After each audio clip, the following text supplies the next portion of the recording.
Alright everybody, welcome to another episode of the Rogue Deck Chronicles. My name is John, and sitting across from me, as always, is Dean. Hello everyone. So we are sorry that we missed a week. For those of you that are not in the immediate southeastern U.S. region, and even up into just the east coast of the U.S. in general, we had a very record-breaking hurricane come through last week, so we needed to prep for that. I also had a medical procedure done last week, so it was just a busy week. It was a very busy week, a lot going on there, so we are sorry that we didn't put out a notice, but we were kind of put on last-minute notice with that storm, so... Yeah, just stuff like this. Like, granted, we knew it was out there, but the way it intensified really quick. We needed to prepare ourselves. And to be honest, it just gives us more stuff to talk about this week. Yeah, last week kind of was a little bit of a lull week. Yeah, so it really wasn't much. So now you have us, and we have 2 regionals to talk about that happen. I know. I'm so happy about one of them. So all right. Well, this past weekend, we had 2 regionals, as Dean said. The first was in... which one do you want to talk about? You want to talk about the LATAM, or do you want to talk about the... Let's start with LATAM, because okay. It's much smaller. It's not going to be as impactful. I don't know. Some of the finishes from this were pretty interesting here. They definitely had the more unique lists. I will say that compared to the EU one. Yeah, but so we're talking about the Joinville. I think that's how you pronounce it for in Portuguese there. So the Joinville regional down in Brazil. It was a smaller regional. It was only 578 players, which for those of you that are not used to competitive play, you're like, oh, 578. That's not that small. When you're used to 5 times that at the U.S. regionals, yeah, it's unfortunately a small one. to put in comparison, Joinville was 578, and then Dortmund in Germany was 1815. Dortmund in Germany, or is it in the Netherlands? It has a German flag next to it. Okay, so I guess... So I'm going with that. Okay. Yeah. I guess it is. So it is much smaller. But... The LATAM players, the concentration of very good players in that region is probably higher than most other regions. Oh yeah, especially for Brazil alone, they definitely have a lot of really good players. But so just looking at the Limitless page here, we're seeing that first place was to Yerko Valencia from Chile. Anyway, Chile's doing good. They won Worlds. They won this. Yeah. Like, that country is doing good. What other? Maybe I should have picked up Pokemon when I was down there, living there for 6 months. I mean, on my internship, that would have been fun. But he took first place with none other than Lugia. We're seeing Lugia make a big resurgence again. It seems to fall off for like a couple months. Nobody talks about it, and then it just all of a sudden is back. But then we had a couple of interesting decks for the first time making top 4 at a regional. Making top cut in general in a regional. Well, one, yes, but I'm talking about the 2 of the top 4. It's their first regional to be legal. So... we have second place and fourth place being the Terapagos Dust Noir builds, which are really interesting. I had seen a little bit of talk about this before the regionals, but I wasn't sure how well it was going to do because I had hit a couple on the ladder on live, and they weren't flowing that well with the decks that I was playing against it. But there's definitely some decent finishes with that there. So it looks like you're playing a 4/4 Noctowl line, 2/3? 3/2/3. 3/2/3, there we go. Duskull, Dust Noir. No, just a 3/2.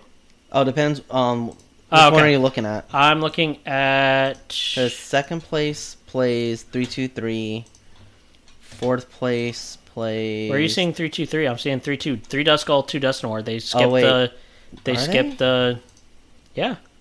You were right. I saw 3-2. I was looking at the 3 Terrapagos underneath, yeah. I'm so used to seeing the full line. Yeah, no, they just skip it, which makes sense. Because you're trying to... So, for those that don't know, with the Shrouded Fables came out the Dusknoir line, and I think we talked about it a little bit. A little bit, yeah. But it has the Cursed Blast ability. So, for Duskull doesn't have that, but then the Dusclops and then Dusknoir have those. Dusclops is doing it for 5. You knock out your own Pokemon, so you're giving your opponent a prize card. But... you're putting 5 damage counters on it on any Pokemon on your opponent's side of the board. Any one Pokemon. One Pokemon. 5 damage counters. If you're doing the Dusknoir, you're putting 13. Yeah. Which is a big deal because when we think about some of the other attacks that are doing damage anywhere, if you think about Greninja, it's only 90. Mm-hmm. Let me phrase that. Radiant Greninja. Yeah. For Greninja EX, I think it's 120. Yeah, it does 120. To 2. Yeah. So still, most of your Radiant Pokemon are above that. If you think about Radiant Zard, if you think about Radiant Ninja, they're 130, 120, or 160. Well, Radiant Greninja is 130, so that matters with this card. Right, specifically for that, because Radiant Greninja is the most... utilized Radiant card in all decks because it is the draw engine. Yeah. So having that be able to knock out somebody's draw engine like that is crazy.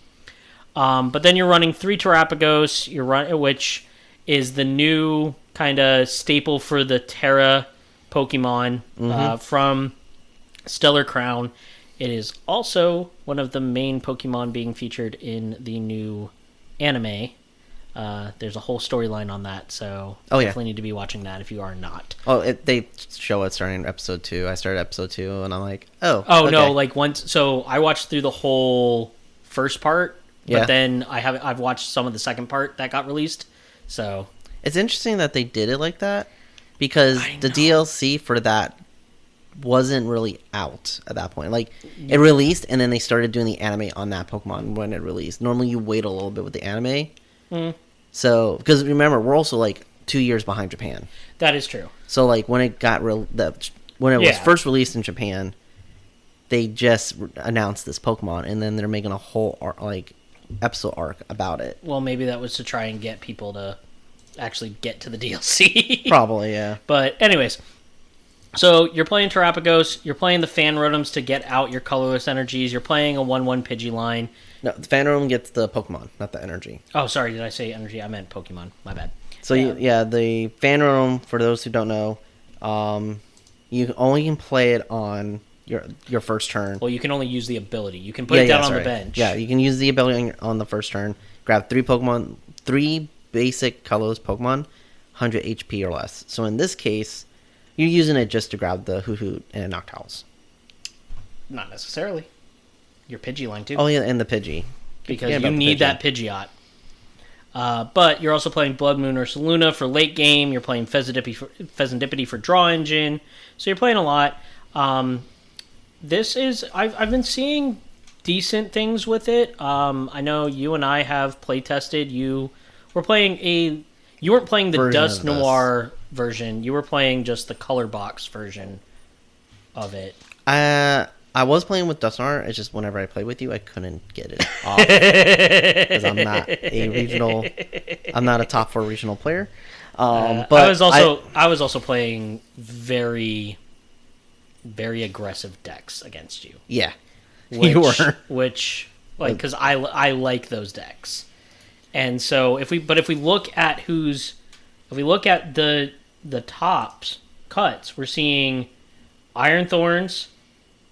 We're seeing Snorlax keep going down. Zard. So Bolt. Top 8, Bolt did make top 8. But we're not seeing... I mean, we do see Drago a little bit, but then we see Palkia and Noctowl doing decently well there. But we're not seeing, even as you scroll down, those 2 Bolts are the the only ones that made it that far, and then it's a huge drop-off to Bolt. There's a huge drop-off after the Dragos at 13th and 14th going down. Which is, well, you also have to keep in mind, only 56 players made Day 2. Right, but even looking at the top 56, you're not seeing a lot of truly aggressive decks in that line.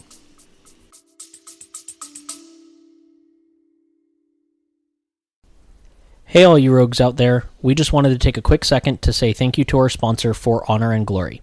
They are a great support to us and have all the things you need related to Pokemon, Magic, D&D, Warhammer, and more. You can go over to forhonorandglory.com and use discount code ROGUE24. That's discount code ROGUE24 at forhonorandglory.com for 10% off your entire online order. All right, let's get back to talking about those sneaky decks. That's true, yeah. A lot of it... You got Pidgeot Control, you got Dragapult, you've got... It is a lot of setup decks. Right, so that gives something like Terapagos. Turbo Moon, there's one there, but that's it. So, yeah, I mean, you're not seeing... Like, I don't see any Miraidon. No, Miraidon did not make it. So, that's really interesting. But then, our number 3... deck here, which Dean has not stopped talking about for the last 2 days, is our Mr. Krabby Crab. I am not lying when I said this was a good pick. Hisuian Electrode. We talked about it last week. It's or good. 2 weeks ago. That's funny that we talked about it 2 weeks ago, and then that's what it actually made top 4 at a regional. That's really and funny. It's not the only. There's 2 people that made it in this. Made day 4. Yeah, made day 2 with it. Yeah, and then one made it in Dortmund, which we'll talk about Dortmund later. But yeah, I'm happy. It shows that Cloth isn't just it is a meme rogue deck, but is something to I wouldn't say it's something to consider, but I would be cautious of how to play around it and play against it. Like, and this shows it. Like, you need to know that if you don't have a way to beat Cloth, you probably should find a way, but you probably will only hit that one player in any tournament you go to. Right. So it's like playing against Iron Thorns. It does well, but it's always like maybe 2% of the meta. Yeah. You know, when you hit Iron Thorns without a canceling clone in your deck, that's fun. I don't know how I won that game. That's going to be a story we're going to talk about for like ever. Oh, yeah. But, all right. So, yeah, I mean, it's running the list that you wanted to run. I mean, we had talked about, 3 Cloth. It's running 1 less Cloth than you normally run. It's a choice. I'm trying to figure out the reasoning. I kind of get it because you don't really need more than 3 in the match, especially when you have the Electrode, and then you can use Blood Moon, and you can recycle because you play the Night Stretchers. But I like the Jet Energy. I haven't played it with that in there, but I was seeing some videos with it, and you can do some sneaky plays with Jet, with using the Squawk ability. You can use the Jet to get your Blood Moon or Luna into play. So it is a smart move, but it's all about your play style preference and how you want to do your lineups. But I'm glad to see that it did well, even though it's in a smaller tournament. It still showed up. It still did well. Right. I think the Petront being included, because you include the Petront in yours, but we had talked about whether or not that's the right play. If you should include something like the Cornerstone Mask. Yeah. Or something like you had even brought up the Wellspring at one point. That was a really out there idea. You messaged me that, and it was late at night that you messaged me that, and you're like, hear me out. And I wanted to go, what are you on? If you can get it going first with these setup decks, you can dunk a player that has like 2 low HP Pokemon, but it is a lot. But at the same way, you need a lot for Cloth to go, and you have the draw to do that. Yeah. So, but I think playing this way, the one that did well, is Petron, the way. Yeah, I think Petron is good. You can still get that turn 1 donk if you're in lucky enough situation, or it can just help set up damage later on in the game. Yeah, I'm not bitter about your ability to donk at all still after 2 weeks, but yep. We'll see this weekend too. Hey, I'm playing a different build this weekend, so all right. But yeah, I would say it's the same contenders showed up and did well, like deck wise. You got your Lugias. Trapghost is new, but this is the first tournament it was legal in. But people were expecting Trapghost to do well. You still have that one Iron Thorns. Control was still there. Raging Bull was still Mateus, there. Well, no, Control? No, sorry, Iron Thorns. That's what I was saying. It was Mateus with Iron Thorns from Argentina. Oh yeah.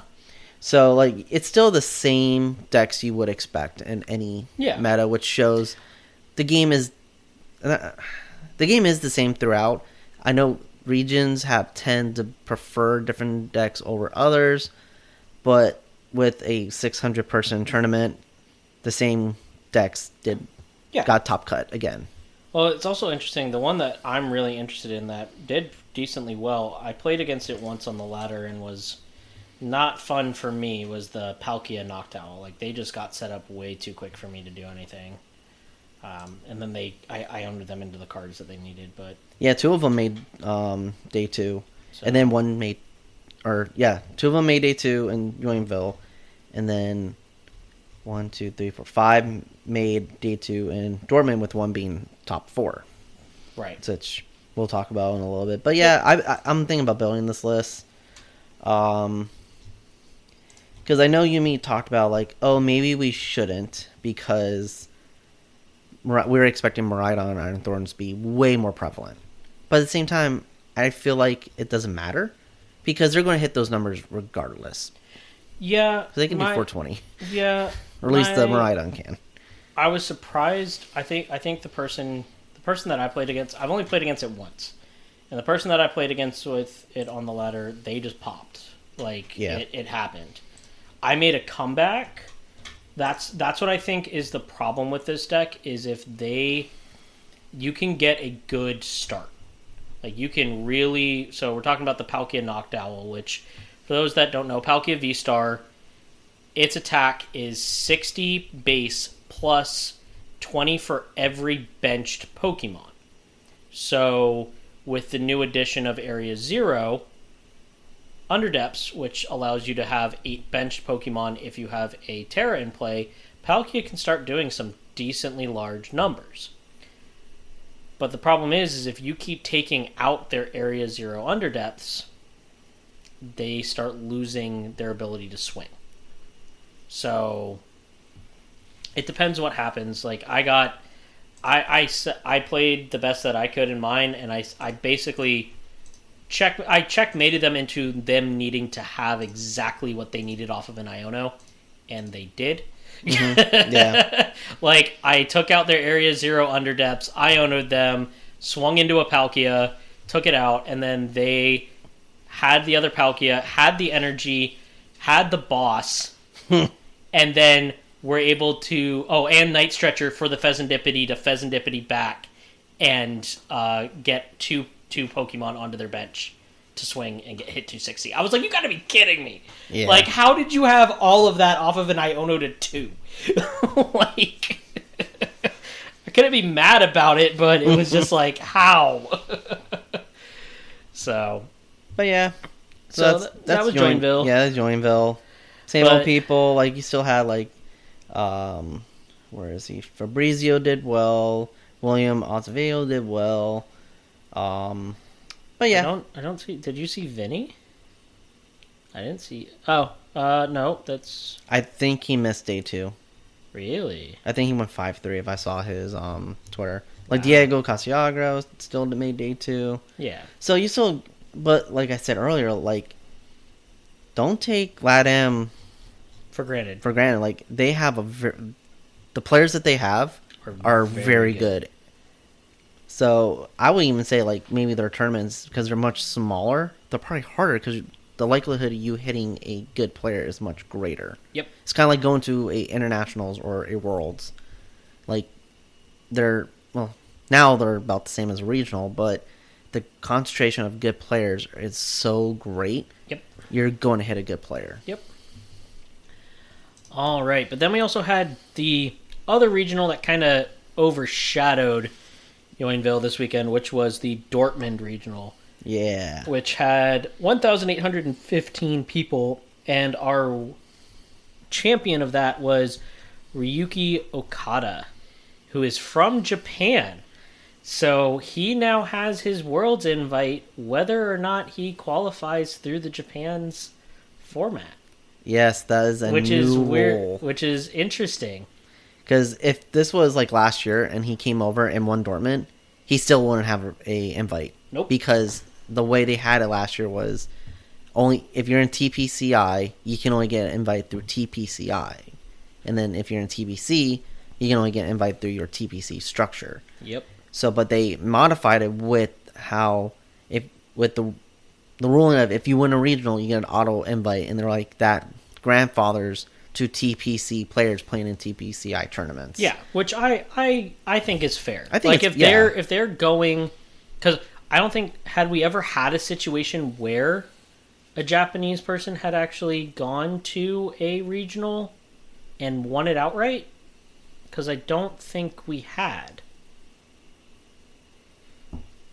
No, they've gone close, but he's the first one to win a regional where it mattered. Right. So that's kind of cool that he's the first one to do that. But he took it with the Dragapult Dusknoir build, which we've been seeing a lot of talk about, because the Dusknoir, like we talked about, you have that Curse Blast ability, so that's helping out with damage, because even though the Dragapult is doing 6 damage counters on your opponent's bench, it's only doing 200 of the active. So sometimes that's not great to get the knockout that you need.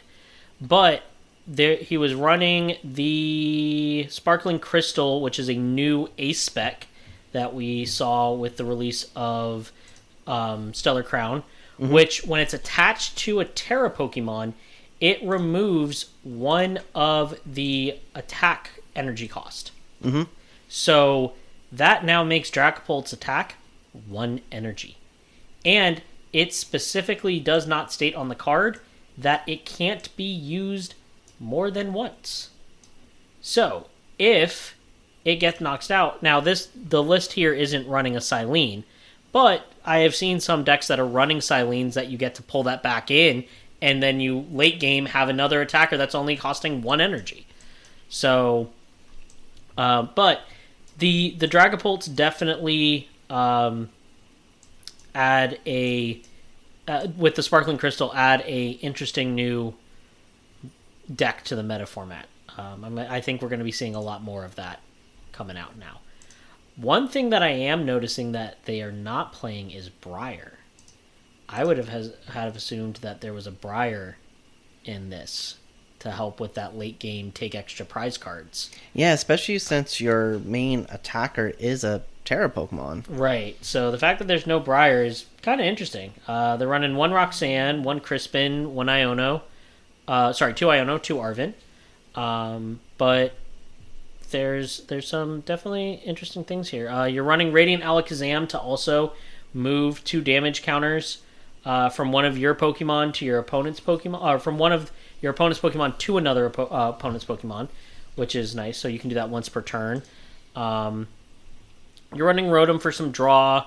You're running a 4-3-3 line, so you can use the Dracloak in the middle of that Dragapult line to ensure that you're using Recon Directive to help with making sure you draw a card, put a card down to the bottom of your deck with the Recon Directive there. Yeah, it's additional draw paired with the Fezandipiti, and then you have the Tatsugiri, which helps you get your supporters. So it's the synergy is all there. It's interesting that they do play 2 Rotom versus a lot of lists are a lot of people are thinking like, oh, where's the Pidgeot? Like, he doesn't need it. He plays a Rotom if he needs his draw. Plus you have the Fezandipiti and the Recon Directive. There's enough draw where you don't need to cherry pick what you need. Right. Plus, also with putting a Pidgeot into the list, you're having to do at least one Pidgey, one Pidgeot, and then that's taking away from the rare candy ability that you need for that Duskull Dusknoir line, as well as trying to get the Dragapult from Dreepy up to Dragapult in one turn as well.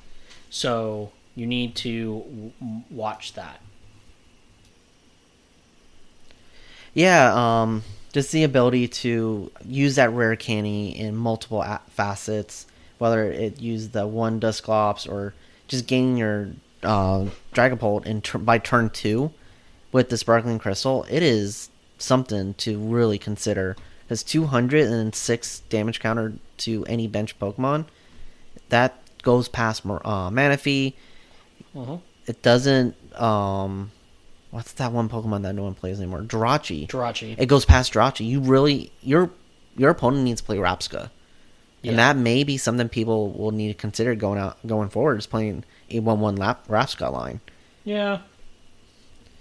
I don't know. I mean, the six damage counters... when you bring the Dusknoir line into play, yeah, that makes a difference, because then you put 6 down one turn, and then you have a Lumineon, or you have a Rotom, or you have a Squawk sitting on the bench. Mm-hmm. Bam, that's now knocked out. Yes, they're giving you one prize card for that, but they're taking 2. Yeah. So, or you can use it to set up even the big EX Pokemon. Yeah, Guardy and Zard, that's knocking those out in 2 shots. Not even that, just you put in 6 on, say, Teal Mask Ogerpon, used 130, and then the 6 more, and then you're doing 200 to whatever active, you can get up to 4 prize cards if you're doing the math right. You got to do it twice, but yeah. Yeah, twice. So you set it up. No, but I'm saying like doing a 13 with a Dusknoir, you're doing 130. That gets brought up, or you bring that up. 200, you're taking out a Zard in 2 shots. Yeah. But you're technically only taking 1 true shot on it. Yeah. So there's ways that this plays. It's a good deck. Like, there's a reason it won the regional there. Oh, yeah. And he's a great player. He was on stream before against Tord, actually, mm-hmm. and he went 2-0. Like, this is a deck to watch out for. I know a couple of our buddies have been considering this for the upcoming Louisville Regional. He was like, I don't know if I should play Dragapult or should I play Miraidon. And after this week, he was like, yeah, my mind's made up. Yeah, the thing is with it winning, though, people are going to be trying to find a way to make sure that they can beat it, though. But how can you, though? It has no weakness. Yeah. The damage counters go through Manaphy, so Manaphy's so you not blocking Rapska, it. Yeah. Like, maybe. Stick with me here. Maybe. Okay. Hydrapple is going to be the play. With the Rapska line. Maybe. It makes sense. Because you're not two-shotting that thing. It's 330. Or 340? Yeah. 330. Yeah. Yeah. So even if you have to hit it. The only problem is you're putting a lot of Teal Mask on the board. Yeah, you are. So. Because it also plays the one card we didn't really talk about. The Radiant Alakazam. No, I did talk about that. Oh, you did? Yeah. Yeah, my mind was elsewhere. The Radiant Alakazam, do the 60, move it 1 to active. You can one-shot any EX Pokemon. Yeah. So pretty much. The Fez, any of the Ogerpons, yeah. So, but then we have Rahul Reddy, getting second place with Lugia. He's been doing really well lately. Oh, yeah. And it's the same list he's played at Worlds. Mm-hmm. He played at another, at Baltimore, and then he played here. Yeah. Same 60, he's not changing it. And he is on fire with this. With the deck that is deemed inconsistent. Right. Like, because when we were getting ready for Orlando, I was thinking about playing Lugia, and every game I just did not get what I needed. Like, it was not fun. So, but congrats to Rahul there. Yeah. There's not much to say about it. We've talked about Lugia. Yeah, it's the same list he's playing. Like, he plays that one Lightning Energy. So it's doing well for him, and I know he's not putting it down. All right. So, yeah, he's doing really well. But then, I'm sorry, I can't wait to talk about this. I'm so happy that it did so well again. So, you know how John was like, yeah, Dean hasn't stopped talking about how Cloth made top 4 at Joinville. This is John non-stop talking about this deck. That number, it's ironically enough, is both decks were number 3 at their regionals. So it's my string cheese man. No, so Gholdengo, who in our testing group we lovingly have called him String Cheese Man or Dingus. Yeah, but it is Gholdengo. He is a Pokemon that is made straight out of just a stack of gold coins and 999 to be exact. Yep. And it is the Palkia build, but it's a very interesting version of the Palkia build. Because when I play the Palkia build, I was playing with a 2/2 line of Palkia. So you're playing 4 Gimmighoul. He was playing the 150 HP Gimmighoul for the Call for Family.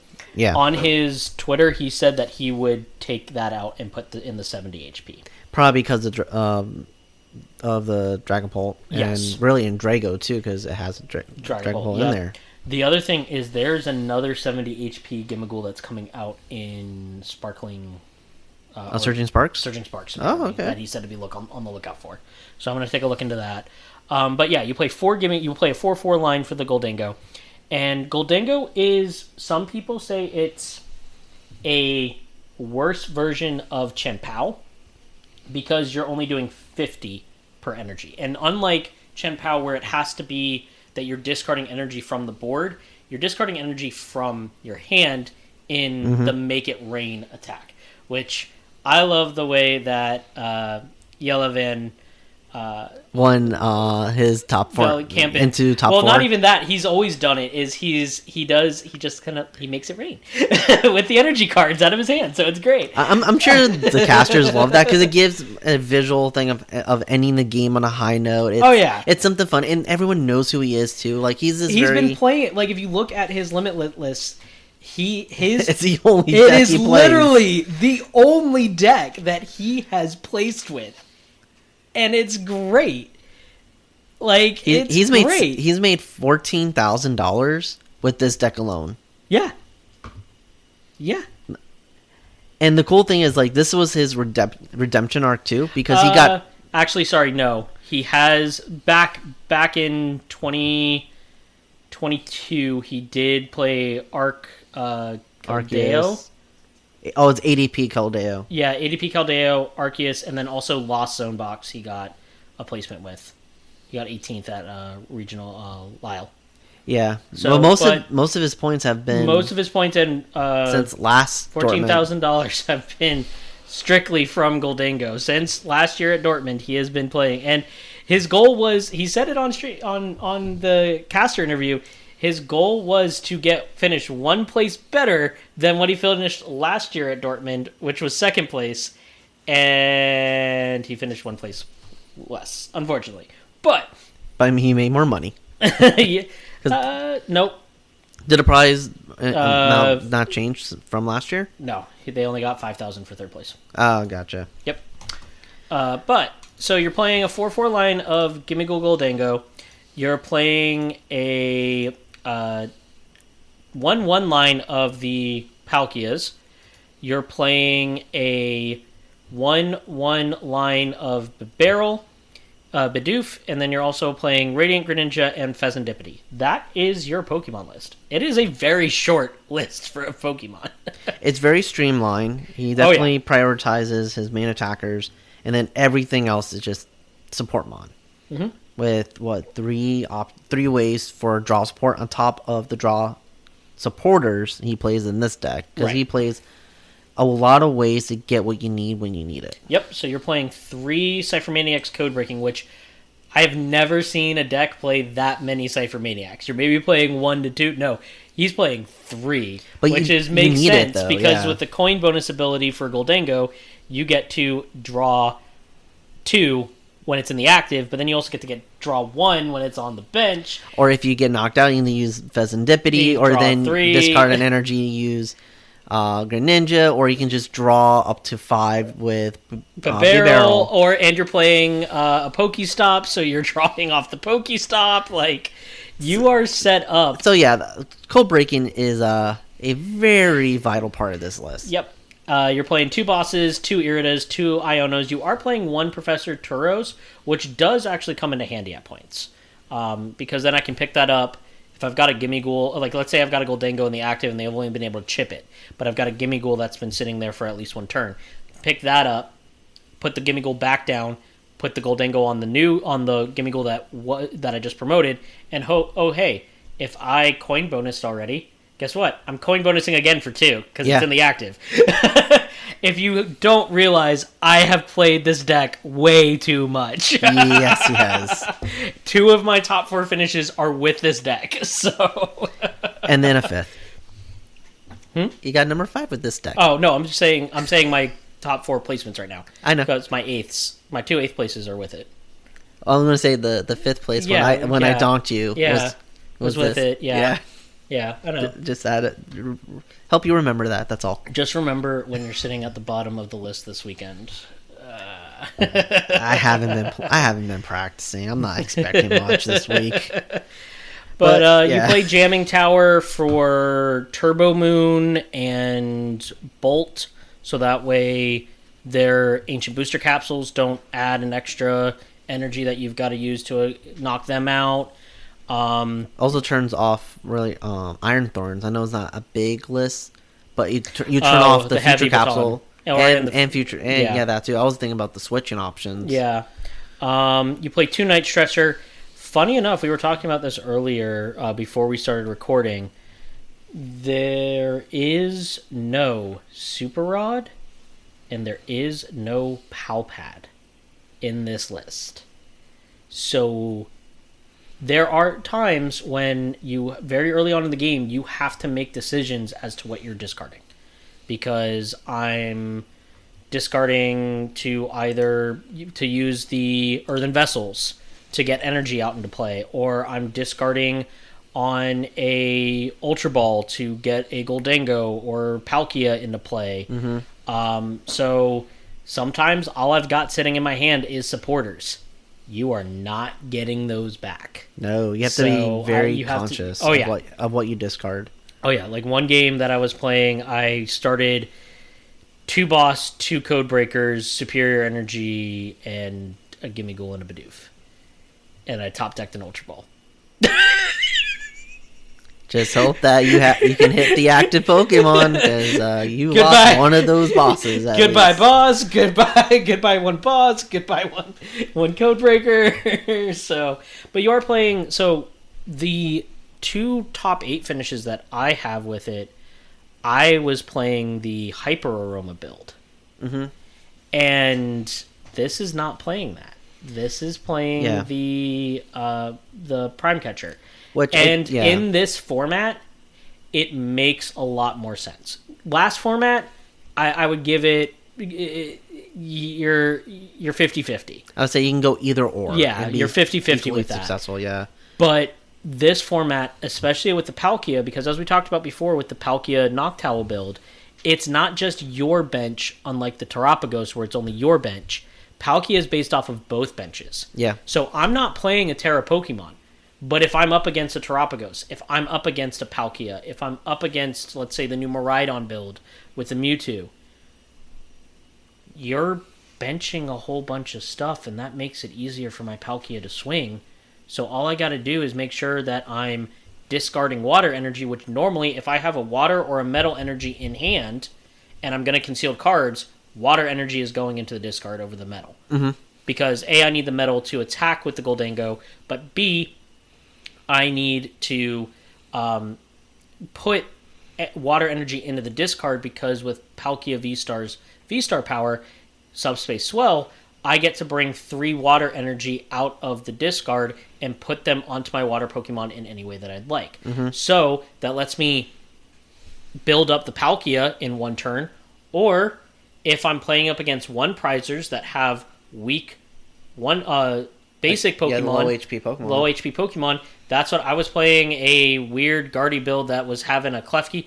I hate Klefki against this deck. It's so not fun, especially to try and set up because I can't Radiant Greninja. But they had a Mimikyu and a Klefki on the bench. So switch out. I hard retreated my Gholdengo and put the Radiant Greninja in the active, Subspace Swell to the Radiant Greninja, and Moonlight Shuriken, the Klefki, and the Mimikyu, so that way they couldn't come back and stop me later on. Yeah, and I watched I think it was either his top 8 match or top 16. I think it was top 8, because we were texting each other when this was happening. He didn't really use Gholdengo in that match. No, the first game, because he prized to the Gholdengo, and I had just joined after they had showed the prize cards, and you're like, oh, he's got a hard game ahead of him. I'm like, nah, he's fine. And then you're like, no, he prized to Gholdengo. I'm like, he's still fine, and he still won it. And I'm like, and they're on the top. He was like, oh. But he just used the Palkia. Yeah. Because it's 280 HP, so it's very hard to one-shot that. Yeah. And he was going against... I can't remember who he was going against. If I look at the list... It was... I think he was going against... No, sorry. It was... James DeBoer. He was going against that Lugia list. Yeah. And, yeah, he just won that by one shot, by using the Palkia, and then once he got the Gholdengo, he used it. And that's where we saw him make it rain. Yep. That funny, the bit that he's known to do. So, but yeah, Gholdengo is doing great. We'll talk more about that later in this episode. Yeah, it is we're gonna give a sneak peek. It is the Rogue deck of the week because it did so well. We've already talked about Cloth 2 weeks ago, and it did well. So we're like, all right, we got to talk about Gholdengo because we were sitting there listening to the casters. They didn't even have Gholdengo on their radar at all. No one did. No one in their predictions. And Lugia was even on the fringe. So the fact that Lugia got 2 in the top 8, and then Gholdengo finished 3rd, like... No one even put this on their tier list. Nope. Because I watch Omnipoke, and he shouted off Cloth. He was like, I have high hopes for this. I think it's in a good place, but no one talked about Gholdengo. Everyone forgot about it. Yep. And I still think everybody's going to forget about it. They're going to be like, oh, Lugia, oh, Dragapult, and I'm just going to walk up with my Gholdengo and be like, let's make it rain. Yep. Because it's a player that's been playing this deck for a long time, and he knows the deck really well. And that's what I've realized. Like we every single set, we get excited for these new cards, new archetypes, new decks that are coming out, and yet 95% of the time, you and I end up going back to the decks that we just love. Yeah. Like, the reason that I love this deck, and it's the reason why I kind of liked Chen Pao for Orlando, I probably should have stuck with Gholdengo, but is the draw engine. Like, you know, like, I will flat out say it. If I've got a deck that allows me to draw a ridiculous amount of cards, I'm gonna be playing that deck. Yeah. That's why I like the Ogerpon box. Because with the Teal Mask, you're drawing so many cards. Like, when I have... Even though a lot of people are like, oh my gosh, you have a whole hand, what happens when you get Iono'd? I'm like... I just draw it back. I just draw it back!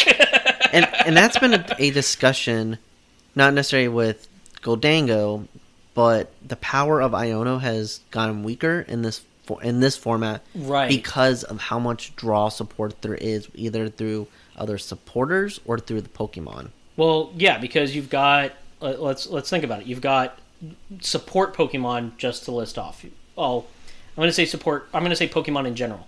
Gholdengo can draw. Fezandipiti can draw. Teal Mask Ogerpon can draw. Bibarel can draw. Greninja can draw. I feel like I'm missing more, but... Rotom, if you're stuck. You're still getting your hand. Cleffa. I think that's pretty much But everything. Still, that's 7 right there. that a lot of decks are playing. Yeah. Well, at least one of. Yeah. If not more.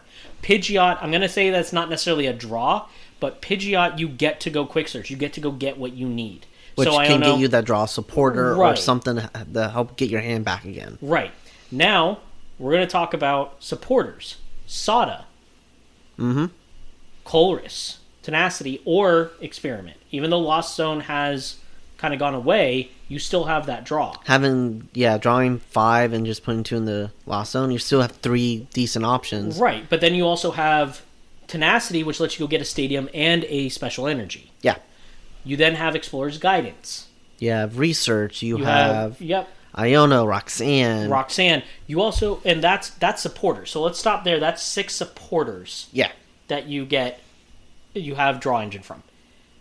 And I'll say Silene, because Silene you can get those kind of out of the. It's not necessarily a draw, but it's getting stuff out of the discard back into what you.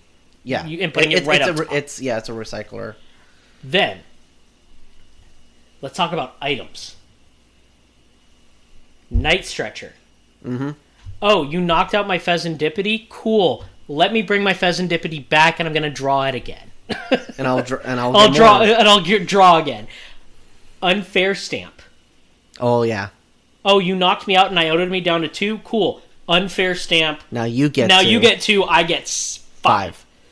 Like, let's see, what else? You have Super Rod, Recycle Pokemon, and Energy. Yep. You've got, there's not enough items, not so much, but still, we're naming those 15 cards. And then PokéStop.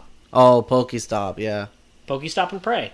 I mean, you've got so many different things that, yes, hand disruption is important. But I think Iono isn't as strong of a hand disrupt with what we have to truly shut off abilities. Yeah. Now, if something comes out like Path to the Peak, I hope they don't reprint Path to the Peak or something like that. But Path to the Peak-esque, where you Path Marnie, like that shuts off abilities. That shuts off your draw engine. The only thing that resembles that is Iron Thorns and Judge. Right. Or Iron Thorns and Iono. Something in that. Right, where you're shutting off, but it doesn't shut off Path. Well, Path was Rulebox, yeah, so it's Iron Thorns. But that's, like, you have but it's not, it has to be in the active, which when you're playing Quad Thorns, that's all you're doing. But, like, if you think about Klefki or Mischievous, they all have to be in the active. Fluttermane, sorry. Or Fluttermane, yeah. Fluttermane, the ancient version of that. It's got to be in the active. So it's not a similar of, oh, I can have something tanking a little bit in the active, put that down, and then go. You don't have that same power as you used to have. So that's something that definitely I think we need to... I have a feeling that we're going to see come back. Because right now, Hand Disrupt... Even with controls with like Airy and Misfortune Sisters, yeah, you're doing some hand disrupt, but you're not with all the draw. It's like, okay, cool. You knocked out one. You took out one of my items, or you took out 2 of my items. Cool. I'm gonna draw and get those back. Yeah. So there's a lot of. I think that we're gonna see the meta slowly move towards not having those draw engines, but until that happens again, it's like why I was drawn to Mew. I was drawing so many cards. Yeah. So I think that's that we're gonna see that kind of come back there. But I mean, looking at the rest of Dortmund here, we had some Palkia, Dust Noir build. We saw Raging Bolt. Terapagos didn't Tord piloting Terapagos didn't make top 8. He was right on the cusp there. Made top 9. Missed his. He made the asymmetrical cut. That's what I was going to say. He missed out with the asymmetrical... He made the asymmetrical cut, but he missed out getting into top 8 with that. He actually lost to the winner, I believe. I believe he played the Ryuki, Dragon... yeah. Yeah, he played him, and the top 16 match or where they're. Yep. They still haven't found a good name to call that. Yeah. That level. But there is so many Terapagos Dusknoir that actually made day 2 and did really well. It had the highest conversion rate. Because if you look at insane. If you look at the day 1, it was on the second slide with the best of the rest. And then I think it was like 25 decks. Yeah, 25 decks made day 2 with Terapagos. So it went from being maybe a 5% of the meta share to being 15%. It did phenomenal. Right. And it's the players that played it. It's all the very good EU players. Tord, the Schultz brothers, it was really Tord and the Limitless crew that did really well with it. Yep. So I'm glad that its debut did well. So a lot of people are probably going to be playing that now. I know I was testing it, so I'm excited. Number 82, Joshua. It's not a Terapagos Dusknoir. It's just Terapagos. Is he playing colorless box? It's more of a. It's a color. It's color. No, I wouldn't call it colorless box. No, because there is a 2-1-1 line of the Dusknoir, so that's why they're making it different. It's not the 2-3. It's a little more. I would say it's more Terapagos Pidgeot versus Terapagos Dusknoir. But I saw that and I was like, oh, that's interesting. It's more of the defensive build because it plays the Bravery Charm, it plays a Defiance Band because it knows it's going to be behind in prizes. Yeah. And you play the 2 Bouffalon. So it's more to the tanking side of it versus the I would say the Briar build where you're planning coming from behind and get 4 prize cards turn 2. We'll talk about it a little bit more during the Rogue Deck of the Week, but I played that build. That's the Terapagos build that I played. Oh, gotcha. Yeah. But anyways, all right. So, with that being said, I think it's time that we go to trivia. How about you? Yeah, let's do it. All right. Let's try to stump me this week. Is it my turn to go first, or is it your turn to go first? I honestly don't even remember. All right. So you can go if you want. All right. So you are currently up 6-0, or are we counting that first week with Joe? Whatever you want to do. All I know is I've gotten. No, so you're not. No, we were counting that for that. Technically, that second week because Justin. So yeah, you're 9-0 right now. No, 9-3. You got the question right last time. No, I didn't. Yeah, you did. We talked about Ultra Beasts. Oh, that's right. And we proved that you actually listened to me for once. All right. Yeah. So that one was kind of a gimme, but all right. So 9-3. All right. So in Pokemon Gold and Silver, which new combination type was introduced for the first time? Oh, gosh. Combination type. Mm-hmm. I'm trying to think what was... Well, new? Steel Ground. Are you counting the typings that were introduced in Gold Silver? So it's which new type combination was introduced for the first time? So Steel Ground was not... It was already in play. No. Oh, well, so then it came after Gold Silver. No. Unless I'm thinking the wrong typing for Steelix. You are. Oh, that's Steel Rock, isn't it? That's strike 2. Because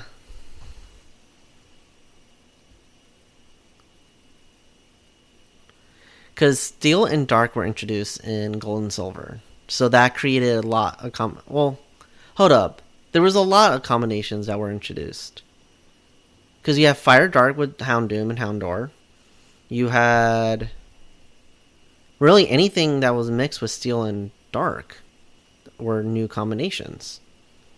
I'll give it to you. It's Steel Dark is the new combination that they're saying. Steel and Dark types were introduced in Pokemon Gold and Silver to balance out the previously overpowered Psychic. I thought you were saying what type combination, like a Pokemon is. I'm reading it based off of the question as it's stated, so. Gotcha. But I'll give it to you. I interpreted it differently. I thought you were like asking. Well, because it's saying Steel, it literally says which new type combination was introduced. So type combination, like that to me is. There isn't a Steel Dark Pokemon though. Or no, there is, but it wasn't introduced in Gold. That Pokemon wasn't introduced in Gold Silver. Isn't Ponyard and B-Sharp? Well, B-Sharp is, but I thought... That's not a Gen 2 Pokemon, is it? No, it's a Gen... That's a Steel Dark Pokemon. It's a Gen 5.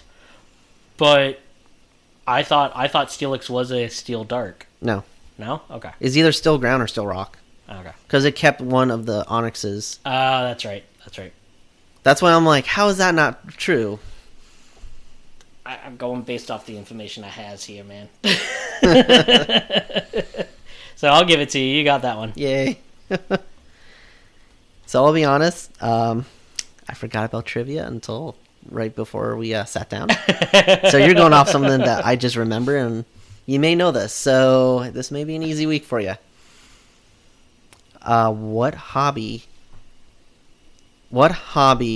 influenced the creation of Pokemon? Oh, insect catching.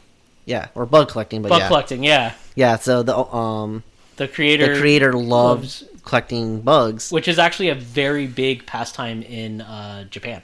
I can see that with how much nature they have and how they adore nature and being outside. Yep. So, but yeah, he wanted to do that himself in another way. Thus, gave him the idea of Pokemon. The more you know. Yep. I actually knew this one. It's like one of those facts that like I feel like everyone in the Pokemon community knows, but people find it interesting. Like, oh wait, an actual hobby created this cartoon anime. It's like, right. Yeah. So, all right, and so we're at 12-6. You're still ahead by a lot, but we'll see what happens the next couple weeks. Yeah. But with that being said, I don't know. I feel normally we would do our rogue deck of the week, but I kind of feel like we talked about it a lot already. Yeah. There's one thing I love about looking at tournaments, like regionals or even just online tournaments, is seeing the decks that no one expects do well. So Gholdengo, one deck I saw from Dortmund was Gouging Fire. I looked into that. That looked really cool. Obviously, actually, Cloth did well in both tournaments. Yeah, Cloth finished what? So, for Dortmund, it finished... I know, I saw it. 115th. So, only had one. Joinville had 2 players do it. Dialga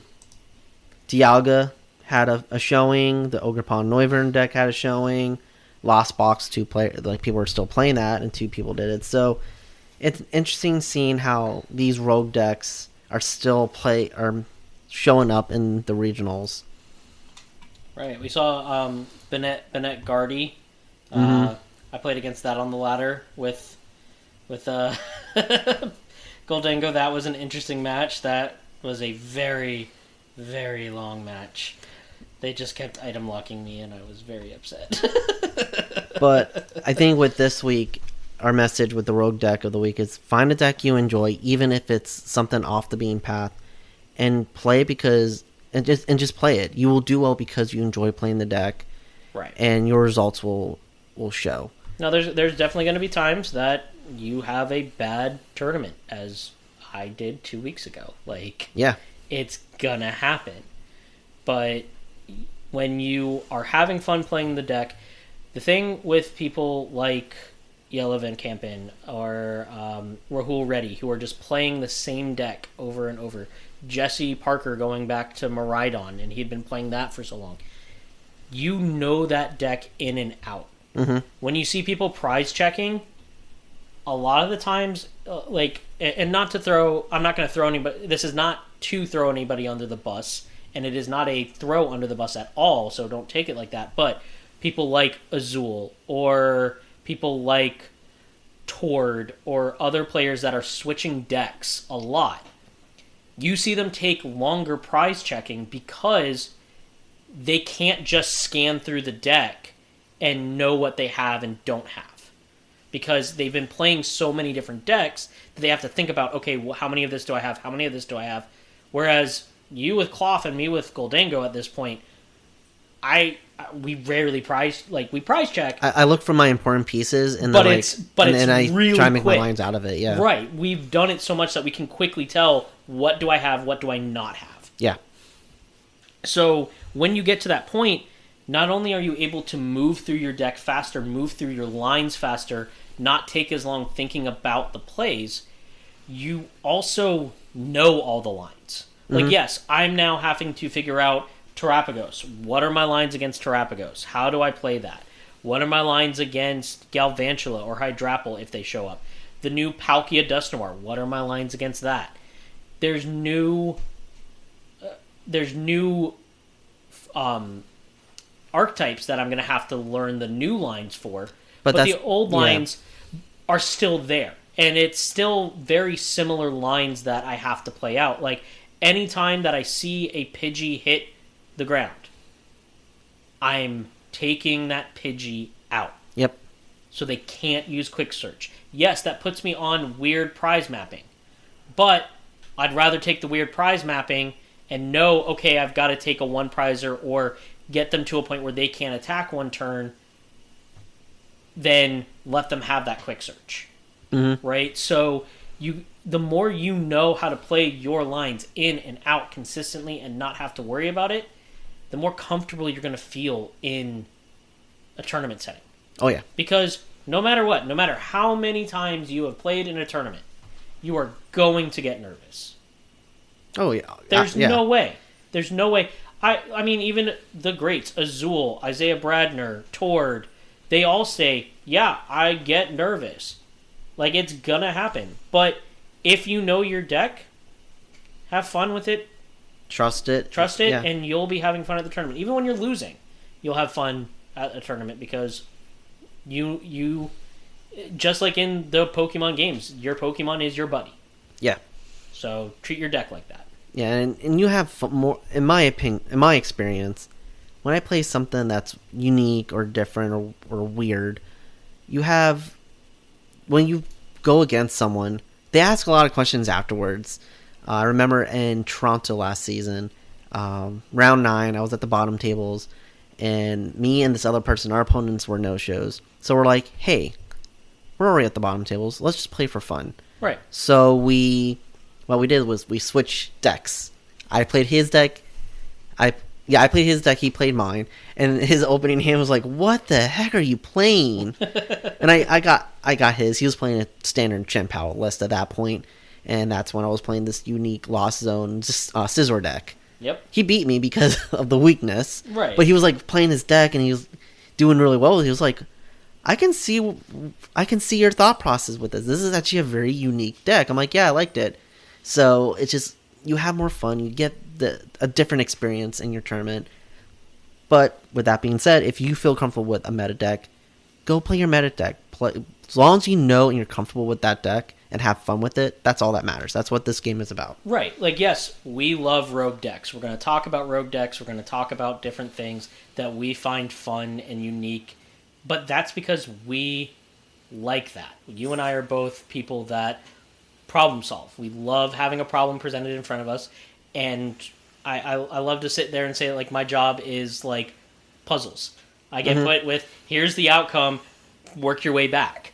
And so that's kind of the same with building a Pokemon deck is, hey, here's the matchups that you're going to have. What's the best way and what's the best deck that you can still have fun with that you get the best types of matchups out of these other decks. If for you having fun is playing with a meta deck, that's awesome. We're never gonna harp on you about that because that's part of the game. It's they're meta decks for a reason. We just like playing it a little differently. Yeah, I like trying to see if a deck can do well, coming back being an underdog. So, but yeah, Gholdengo, it was our rogue deck of the week. It did well. I know John's going to be playing the living crap out of it. Until the dingus dies, the dingus will live, okay? But yeah, I think that's everything for this episode. I think so too. Right. Just one last thing. As we mentioned earlier, our area was impacted by Hurricane Helene. Go out there and support your local card shops. We had a couple in our area that were heavily impacted. We are seeing them rebuild and grow. So if you can, support your local game store, because you never know when something like this is going to to impact them, and we want to try to be there for them when it does. So I know we're going to be there, and our community will be there for some of the stores in the area. So just want to, a little somber of a note, but have fun and just enjoy this community because we're all there for each other. Yep. But with that, we'll go ahead and sign off. Keep having fun playing your sneaky decks through the seasons. See y'all.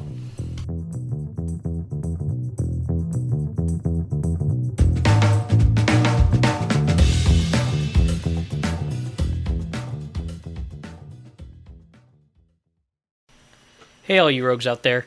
We just wanted to take a quick second to shout out our sponsor and one of our home leagues at For Honor and Glory. They have all you need for your card game and TTRPG needs. Some upcoming events they have are on Saturday, October 5th, the TCG Monthly League Challenge. On Saturday, October 26th, the Monthly Video Game League Challenge. Saturday, October 26th, also a Surging Sparks TCG pre-release, as well as Sunday, October 27th, the Surging Sparks pre-release, and Sunday, October 27th, also the Pokemon Go Cup and Pokemon Go Challenge. Remember, you can always go over to forhonorandglory.com and use discount code ROGUE24, that's ROGUE24, at forhonorandglory.com to receive 10% off your entire online order. Alright, have fun playing your sneaky decks.